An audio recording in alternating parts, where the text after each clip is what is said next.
મહીસાગર જિલ્લામાંથી સસ્તા અનાજની દુકાનના સંચાલકની મનમાની આવી સામે.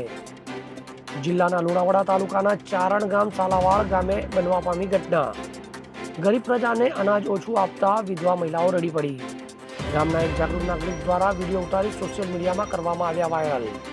દુકાનદારને પૂછતા ઉપરથી અનાજ ઓછું આવતું હોવાનું કરવામાં આવ્યું રટણ. ઘટ પડવાના કારણે કિલો અનાજ કાપતું પડતું હોવાનું દુકાનદારનું રટણ. હવે જુઓ દેશ દુનિયાની તમામ ખબરો તમારી આંગળીના ટેરવે.